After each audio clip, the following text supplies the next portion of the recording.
Assalamualaikum warahmatullahi wabarakatuh.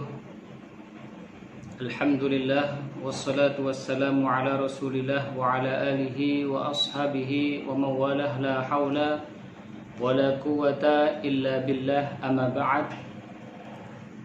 Alhamdulillah fi hadhihi al-fursa at-tayyibah istata'na an naltaqiya bikum maratan ukhra fi ilqa ad-dars an ilm usul al-fiqh.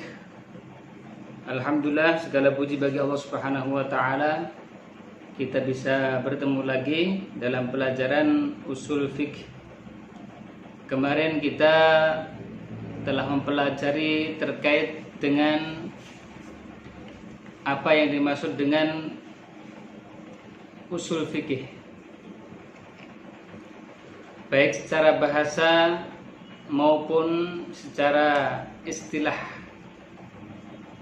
Kemudian juga kita mempelajari terkait dengan apa yang dimaksud dengan fikih.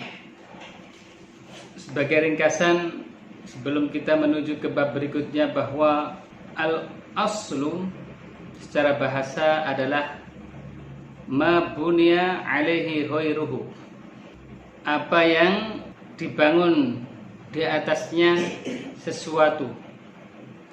Ka'usulil jidari, seperti asal dari tembok, yaitu al-asas, pondasi.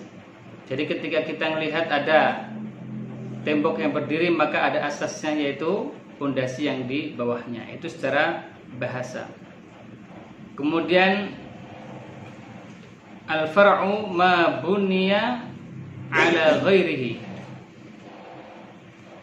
Far'u adalah apa yang dibangun di atas selainnya.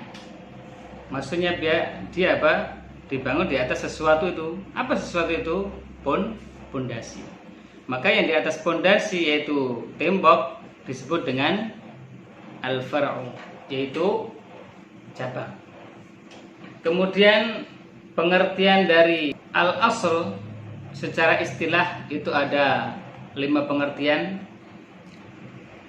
Yang pertama adalah al-qa'idah al-kulliyah, kaidah umum. Kemudian ar-rajih, yang kuat. Al-mustashab, berarti yang menyertai.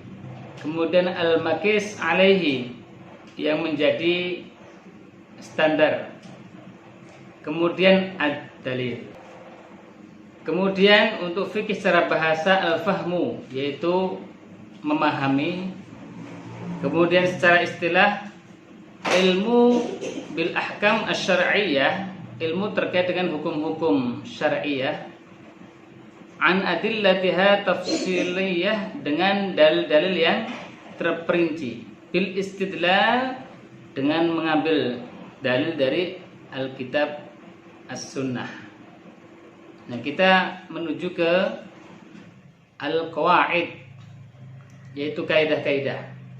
Silakan dibuka di halaman kelima. Di situ apa? Yang pertama, al-yakinu fihi hukmun. Dalam keyakinan ada hukum. Maksudnya apa? Maksudnya ketika kita menghukumi sesuatu, kemudian dalilnya jelas, yakin 100%, maka apa? Maka hukum berjalan. Maka hukum bisa diterapkan. Wadhannu, yang kedua, wadhannu fihi hukmun lihusulir rajahiyyati fihima. Kemudian dhon atau prasangka, di dalamnya juga ada hukum. Maksudnya boleh untuk menghukumi, boleh untuk dijadikan landasan hukum. Kenapa? Lihusulir rajahiyyati fihima, karena ia apa? Memperoleh penguatan di dalamnya. Maksudnya gimana? Maksudnya karena dia dhon itu di bawah ilm, di bawah yakin. Kalau yakin 100%, kalau dhon maka dia apa? 80%. Jadi dia apa? Lebih kuat keyakinannya daripada tidak yakinnya. Kemudian yang ketiga, wal wahmu la hukma fihi. Waham tidak ada hukum di dalamnya. Maksudnya apa? Maksudnya tidak bisa dijadikan landasan hukum ketika apa? Orang itu waham. Kenapa? Listihalatil hukmi, karena mustahil ya untuk mencapai sebuah keputusan hukum bin naqidaini dengan dua hal yang berlawanan. Li'anna naqidha, dikarenakan hal yang berlawanan yaitu apa? Alladzi huwa muta'alliqu dzann, yang terkait dengan dzann. Qad hakama bihi, yaitu telah diputuskan. Jadi kalau dzann itu boleh, ya kan? Boleh untuk dijadikan landasan hukum, maka apa? Kebalikannya, falau hakama binaqidhil marjuh. Kalau dia memutuskan dengan lawannya yaitu al-marjuh. Marjuh di sini berarti apa? Yaitu al-waham. Jadi al-dhann dia rajih, al-waham dia marjuh. Al-dhann dia yang lebih kuat. Kemudian al-marjuh berarti apa? Dia yang lebih lemah. Karena waham ini termasuk lemah. Karena dia keyakinan tapi di bawah 50%. Wa huwa muta'alliqul wahm. Nah, ia berkaitan dengan waham tadi. Lazimal hukmu bihima jami'an. Maka apa? Enggak mungkin kemudian apa? Kedua-duanya bisa dijadikan landasan hukum. Harus ada salah satunya yang dijadikan hukum. Apa berarti yang dijadikan hukum? Ya yang dzan, yang lebih rajih, yang lebih kuat. Nomor 4, wasyakku la hukma fihi liwahidin minat tarafaini. Ragu-ragu tidak bisa dijadikan landasan hukum liwahidin minat tarafaini, karena apa? Dia bergantung kepada dua hal ataupun 50-50. Nggak jelas dia mau kemana, ya kan? Karena apa? Dia ragu dalam menghukumi sesuatu. Oh kayaknya ini, nah, dalam kayaknya ini pertimbangannya apa? 50%, 50%. Falau hakama biwahidin minhuma lazimat tarjih. Maka kalau diputuskan untuk memutuskan di antara keduanya, dua hal yang tadi ragu-ragu tadi, lazimat tarjih, maka harus ada penguatan salah satunya. Bila murajjah, ya, lazimat tarjih bila murajjah. Tentunya tidak ada yang lebih menguatkan. Karena apa? Karena 50-50, ya, keyakinannya 50-50, ragu-ragu tadi. Walau hakama bihima jami'an lazimal hukmu bin naqidaini. Nah, kalau dipaksakan untuk menghukumi kepada keduanya dua hal yang tadi ragu-ragu, maka apa? Akan terjadi hal yang berlawanan. Kenapa? Karena kedua-duanya ragu-ragu, 50-50. Masalan, contohnya, idza tayaqqana taharatul ma' hakama fihi bimuqtada yakinihi. Contohnya ketika apa? Yakin bahwa air itu bersih, maka apa? Hakama fihi, kemudian diputuskan bahwa air itu bersih. Bimuqtada yakinihi, dengan keyakinannya. Berarti 100% dia yakin, ini berarti apa? Airnya bersih. Wa kadzalika idza dhanna taharatuhu, kemudian ketika dia berprasangka alias 80% keyakinannya, ya hasilnya berarti apa? 80% bahwa air tersebut suci. Wa wahima najasatuhu fahakama fihi bimuqtada dhannihi wa la yuhkam bimuqtada wahmihi. kemudian ada waham di dalam najis. Ini kayaknya udah kemasukan najis, tapi dia waham di bawah 50%. Fahakama fihi, kemudian ia putuskan bahwa air itu bersih. Kenapa? Bimuqtadadhanihi, karena apa? Bertemunya antara dzan dengan waham. Bimuqtadadhani wa la yuhkam bimuqtadadhanihi. Jadi ketika ada dua hal tadi ketemu antara dzan sama waham, maka apa? Diputuskan bahwa air itu bersih sesuai dengan persangkaannya. Wala yuhkam bimuqtadha wahmihi, dan tidak diputuskan terkait dengan wahamnya tadi di bawah 50%-nya.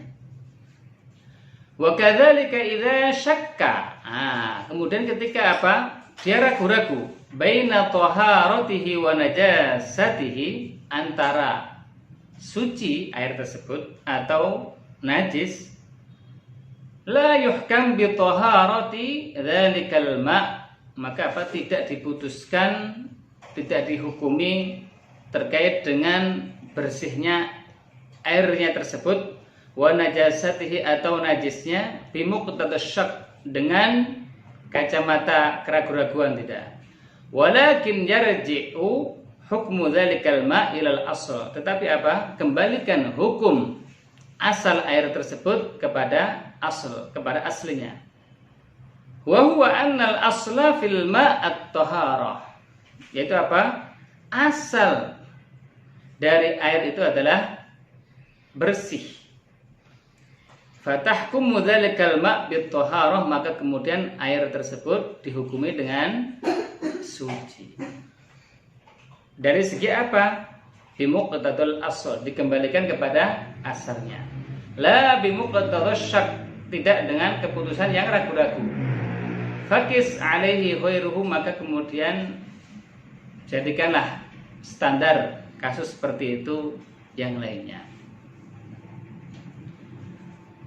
Para pemirsa yang dimuliakan Allah Subhanahu wa taala, jadi dalam permasalahan ini, ketika ditemukan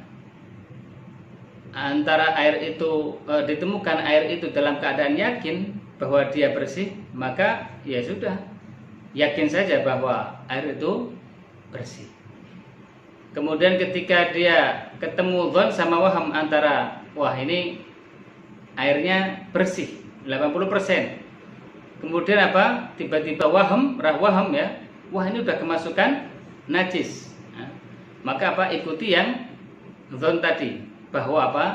Dia bersih 80%, keyakinan yang 80%. Kemudian ketika syak, ragu-ragu, apakah ini air bersih atau sudah kemasukan najasah, najis, maka apa?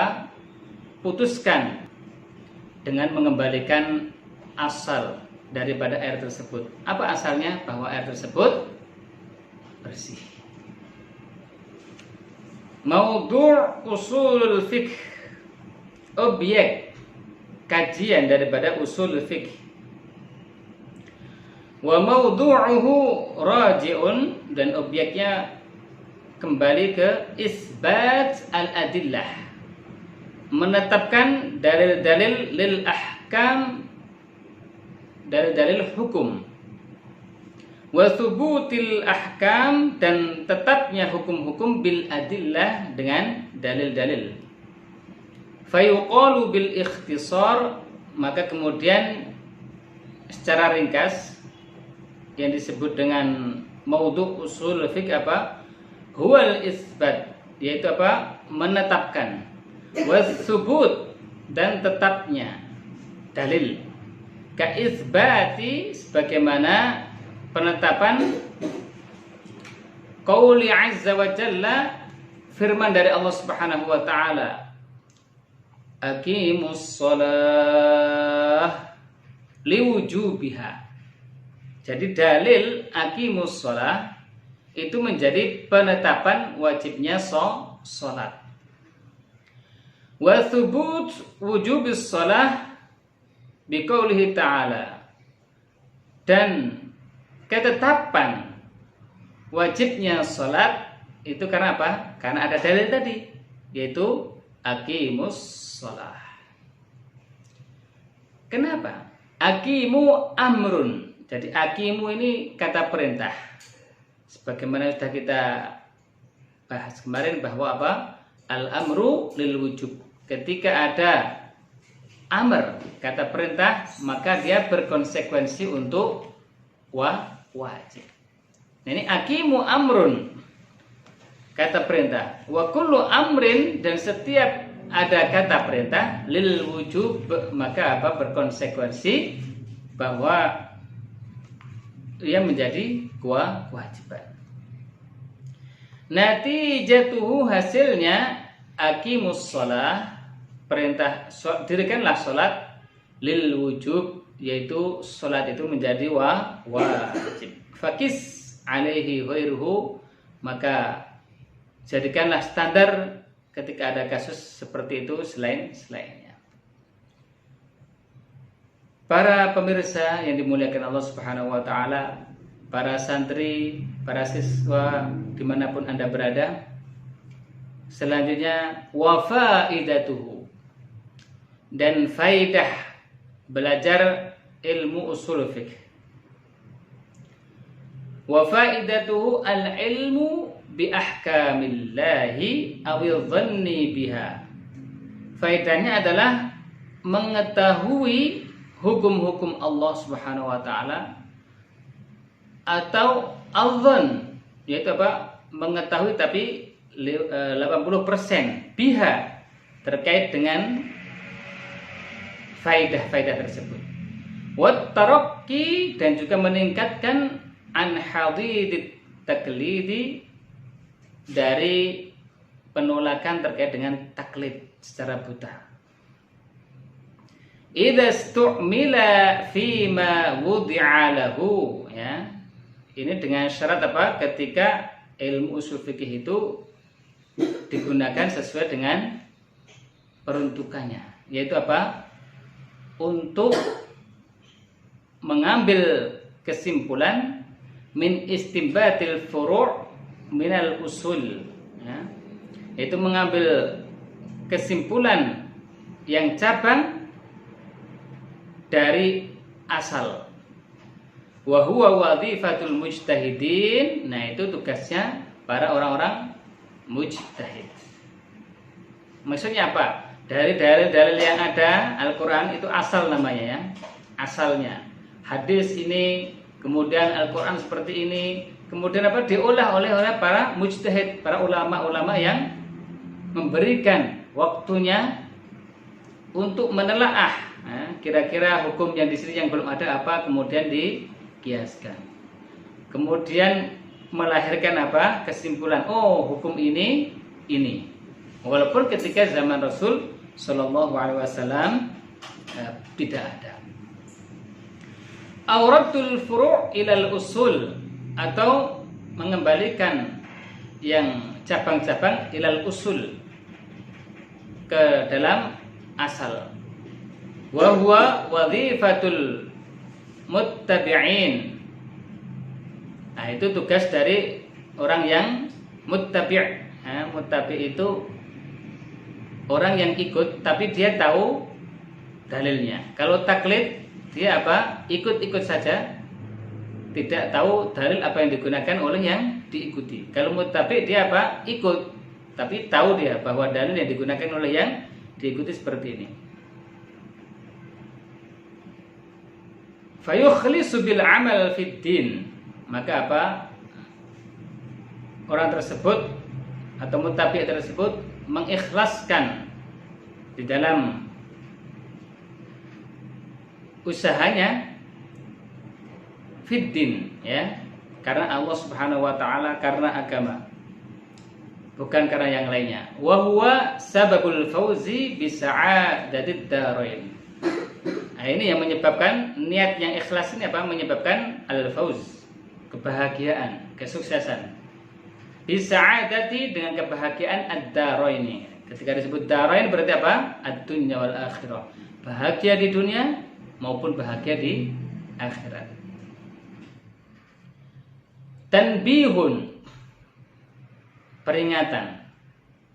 Iyyaka wa man za'ama anna hadzal fan innama huwa hikayatu sayri aqwamin madu li subulihim wa sulukihim maslakan nadhari fil ahkam. Supaya kita semuanya Anda menjauhi dari apa? Orang-orang yang menganggap bahwa ilmu ini adalah ilmu hikayah, cerita perjalanan kaum-kaum terdahulu, lisubulihim, dalam perjalanan mereka, wasulukihim, dalam akhlak mereka, suluk, maslakan nadhari fil ahkam, di dalam apa? Mereka memandang hukum-hukum. Walaysa lana illa taklidahum fima wad'uhu madhhaban wa dalilan. Dan kita apa? Tidak hanya mengikuti orang-orang terdahulu dengan apa yang telah mereka buat dari madhab ataupun dalil yang ada. Jadi kita tidak hanya ikut aja, tapi apa? Kita juga tahu dalilnya. Jadi kita apa? Disuruh untuk meninggalkan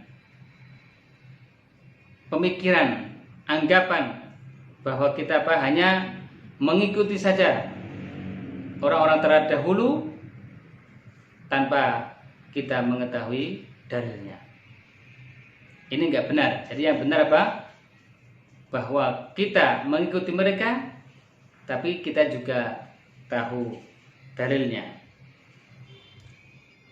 Wa hadza za'mu, anggapan ini dan anggapan ini mardudun, tertolak.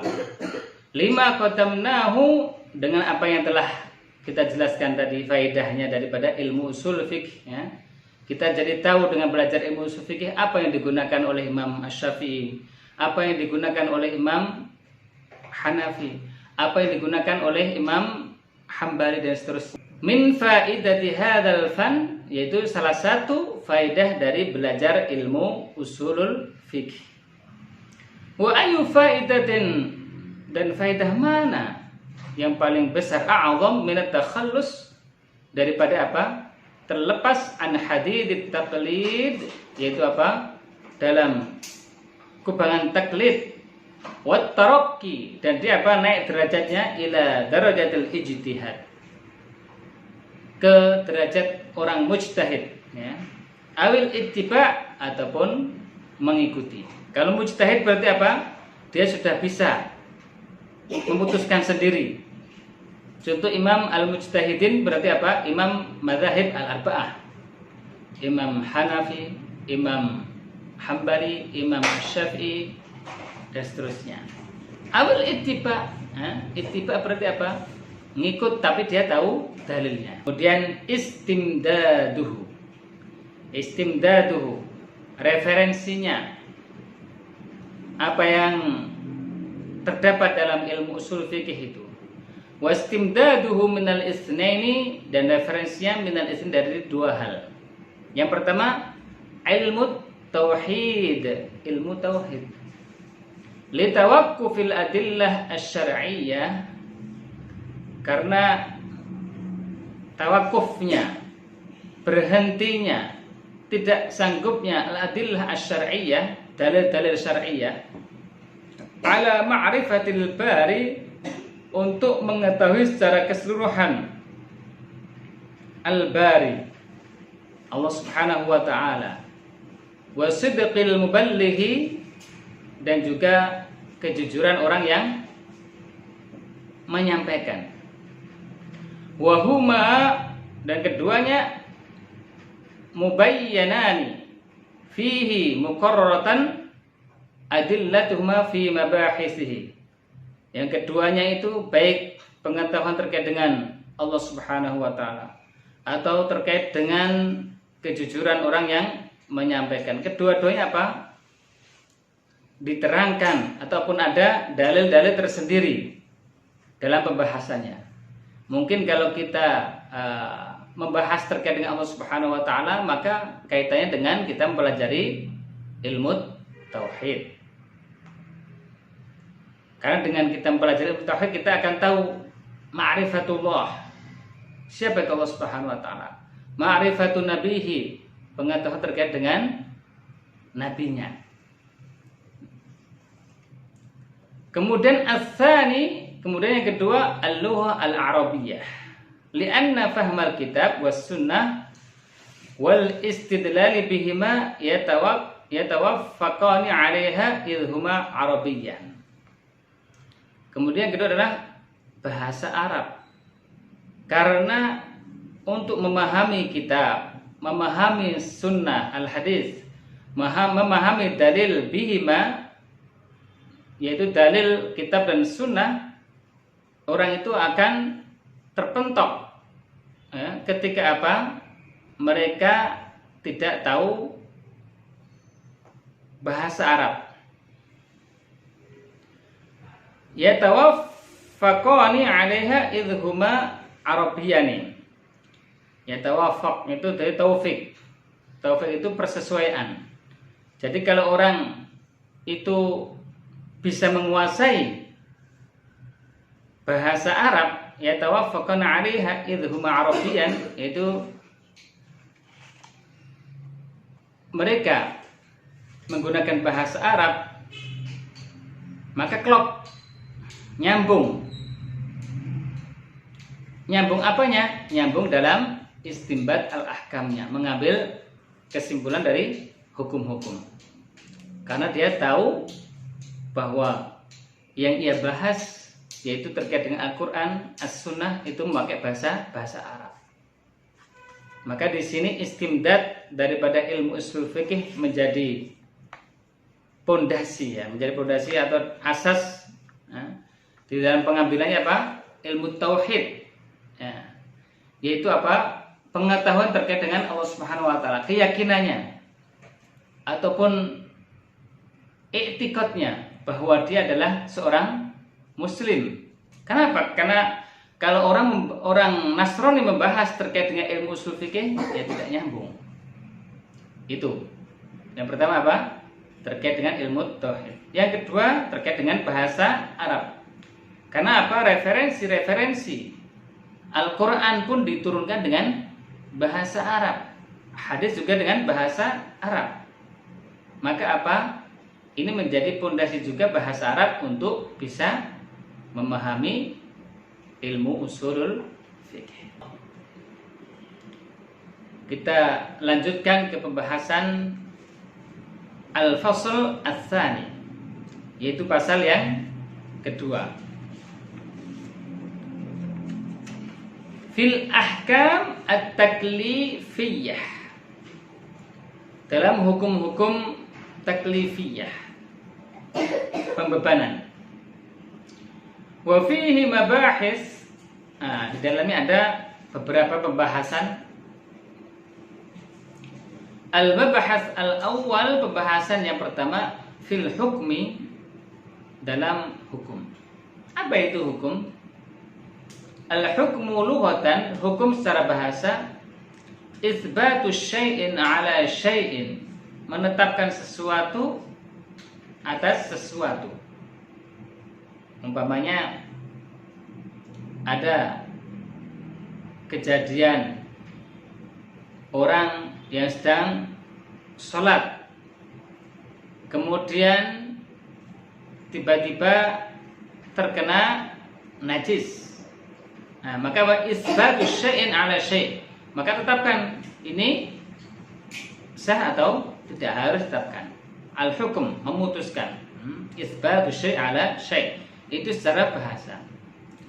Wa syar'an, sedangkan secara syariat, wa huwa khitabullah, yaitu seruan Allah Subhanahu wa taala, al-muta'allaku, yang berkaitan bi af'alil mukallafina, dengan perilaku-perilaku orang yang mendapatkan beban, yaitu orang yang balik, orang yang sudah balik, ia yang akan mendapatkan beban perintah. Karena apa? Karena orang yang anak kecil, orang yang kecil, dia tidak mendapatkan beban, tidak mendapatkan tanggungan. Atau orang yang majnun, yang gila, ia tidak mendapatkan beban. Bil iqtidai, dengan putusan, awit takhyiri, ataupun pilihan, awil wad'i, atau sesuatu yang sudah ditetapkan. Wa huwa kisman, maka hukum ini ada kisman, dua bagian. Taklifiyatun wa wad'iyatun. Yang pertama adalah taklifiyah, yang kedua adalah wad'iyah. Apa itu taklifiyah, apa itu wad'iyah? Kita akan bahas. Fal ahkam at-taklifiyah khamsah. Hukum-hukum taklifiyah ada 5. Al-awwal ijab. Yang pertama adalah ijab. Wa huwa khitabullah ta'ala yaqtadil fi'la iqtidaan jaziman. Seruan Allah Subhanahu wa ta'ala yang menyebabkan kepada perilaku atau tindakan iqtidaan, dengan keputusan jaziman, yang kokoh. Artinya ya wajib. Kalau dia tidak melakukan, ada sesuatu yang akan dia dapat. Itu ijab atau wajib. Yang kedua an-nadb, wa huwa khitabullah ta'ala, yaitu seruan Allah Subhanahu wa ta'ala, yaqtadil fi'la, yang menyebabkan tindakan, iqtidaan, keputusan, ghairu jazim, tidak kokoh. Alias apa? Kalau ia lakukan dapat pahala, kalau ia tidak lakukan maka tidak mengapa. Itu an-nadab. As-salisu at-tahrim, wa huwa khitabullah ta'ala yaqtadi tarka iqtidaan jaziman, yaitu seruan Allah Subhanahu wa ta'ala yang berkonsekuensi untuk ditinggalkan, iqtidaan jaziman, dengan putusan yang kuat. Artinya apa? Harus ditinggalkan dengan kuat. Jadi at-tahrim, ya, harus ditinggalkan. Kalau tidak ditinggalkan maka akan dapat konsekuensi. Tahrim itu wajib tapi untuk meninggalkan.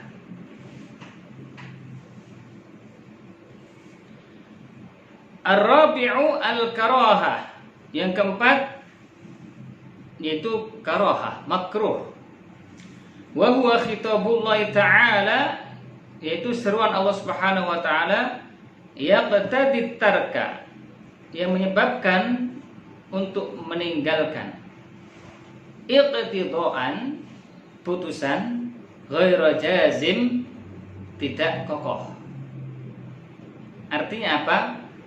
Artinya bahwa orang tersebut disuruh untuk meninggalkan, tetapi apabila ia melakukan maka tidak mengapa. Karohah, ia hanya dibenci, ya, namanya dibenci juga enggak enak, ya. Al-karohah, tidak sampai kepada pengharaman. Al-khamis al-ibahah. Yang kelima adalah al-ibahah, yaitu kebolehan. Wa huwa khitabullah ta'ala yukhayyar bainal fi'li wat tarki. Seruan Allah Subhanahu wa ta'ala sebagai pilihan opsional, bainal fi'li wat tarki, antara ia mau melakukan boleh atau meninggalkan juga boleh. Ini al-ibahah. Wa tasmiyatul khamsati taklifiyah taglib. Penamaan yang 5 ini dengan taklifiyah karena sebagai taglib, mengikuti yang lebih kuat. Idza taklifa fil ibahah. Karena apa? Kalau kita lihat yang 5 ini, ada juga yang tidak ada taklif seperti ibahah. Mau melakukan boleh, mau meninggalkan juga boleh. Bal wala fin nadbi, atau di dalam sunnah juga tadi ya. Mau dilakukan alhamdulillah, tidak dilakukan juga enggak mengapa. Wal karaha at-tanzihiyah, dan juga dalam hukum makruh tadi, at-tanzihiyah yang bersih. Maksudnya apa? Karaha enggak sampai kepada pengharaman. Para pemirsa yang dimuliakan Allah Subhanahu wa taala, selanjutnya kita membahas terkait dengan al-ahkam al-wad'iyah. Hukum-hukum wad'iyah. Hukum wad'iyah itu seperti hukum yang telah diletakkan, udah ada dari sananya. Contohnya ya, kalau dalam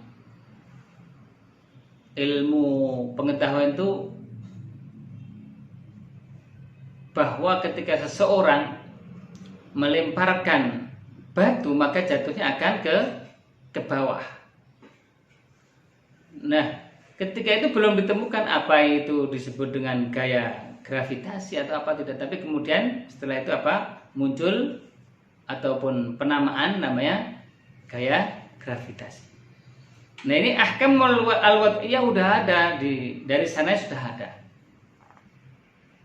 Dan hukum wad'iyah ini ada salasah, ada 3. Yang pertama as-sabab. Nah, ini sabab ini dari dulu juga sudah ada ya. As-sabab. Apa itu as-sabab? Wa huwa ja'al wasfin zahirin mundhabitin manatan liwujudil hukmi. Itu menjadikan sifat yang zahir mundhabitin, yang cocok, manatan, tempat untuk bersandar, liwujudil hukmi, dikarenakan adanya hukum. Maksudnya apa? Yastalzimu wujudul hukum, menyebabkan kewajiban wujuduhu, adanya sebab, wujudul hukum, adanya hukum. Jadi kalau ada sebab maka akan berimplikasi mewujudkan yang hukum. Wa bayanuhu annallaha subhanahu wa ta'ala, dan keterangannya bahwa Allah Subhanahu wa taala ja'ala fiz zina, menjadikan dalam kasus fizani ya, kasus orang yang berzina, hukmaini, 2 hukum sekaligus. Ahaduhuma taklifiyun, yaitu ada taklifnya di situ. Apa itu? Wujubul haddi alaihi, wajibnya ditegakkan hukum had kepada orang yang berzina. Wajib. Nah, berarti taklifi wajib ya. Orang yang berzina maka wajib untuk dihad. Berarti dia, kalau dilihat dari sini, dia taklifi. Wasani wad'i, dan yang kedua adalah wad'i. Wa huwa ja'lu zina sababan liwujubil haddi, yaitu menjadikan zina menjadi sebab orang yang berzina tersebut diwajibkan kepadanya hukuman had. Li'anna zina la yujibul hadda bi'ainihi, dikarenakan zina tidak diwajibkan had dengan apa? Dengan sendirinya, dengan zatnya, tetapi apa? Dihukumi dengan hukum syariah. Jadi keputusannya adalah dilihat dari aspek hukum syariah tadi. Apakah dia wajib untuk dihukum? Tentunya wajib. Kenapa? Sababnya ini kira. Sababnya karena dia telah berzina. Kenapa? Di dalam zina ini tidak diperkenankan, diharamkan. Maka dilihat dari segi mendapatkan hukuman had, wajib dia untuk mendapat hukuman itu taklifi, dan dilihat dari segi sebab kenapa ia mendapatkan had itu wad'i. Wa yanqasimu sababu ilal waqtiyah.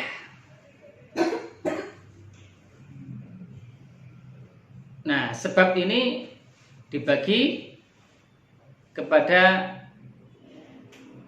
waqtiyah, zaman, waktu.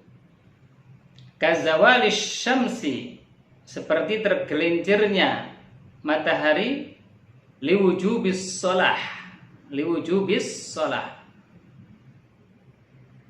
menjadi sebab wajibnya sholat. Jadi gara-gara matahari udah tergelincir, maka apa? Menjadi sebab orang itu wajib sholat.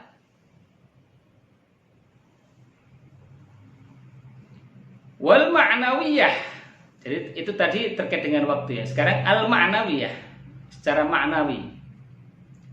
Kal iskar lit tahrim, sebab orang tersebut mabuk lit tahrim, maka diharamkan. Jadi karena khamr itu memabukkan, akhirnya dia menjadi haram. Sebabnya apa? Il iskar. Sebabnya memabukkan. Kalau ada yang lain selain khamr, umpamanya tape, kemudian dicampur apa gitu, zat apa, sehingga apa? Memabukkan, maka tape dengan campuran yang tadi itu apa? Sababan, menjadi sebab bahwa ia diharamkan. Kenapa? Karena memabukkan. Al iskar. Wal milku lidhaman, dan kepemilikan untuk jaminan. Jadi sebab karena dia memiliki sesuatu, maka dia bisa untuk jaminan. Kalau orang tersebut tidak memiliki sesuatu, tiba-tiba menjaminkan, maka apa? Tidak sah, tidak bisa. Maka apa? Orang ingin menjaminkan, syaratnya apa? Dia harus al-milku, memiliki barang tersebut. Kemudian selanjutnya wal ma'siyah lil 'uqubah, dan maksiat itu menjadi sebab seseorang untuk mendapatkan 'uqubah, yaitu hukuman. Nah, ini contoh-contoh dari makna wiyah. Kalau tadi al-waqtiyah, kalau ini al-ma'nawiyah.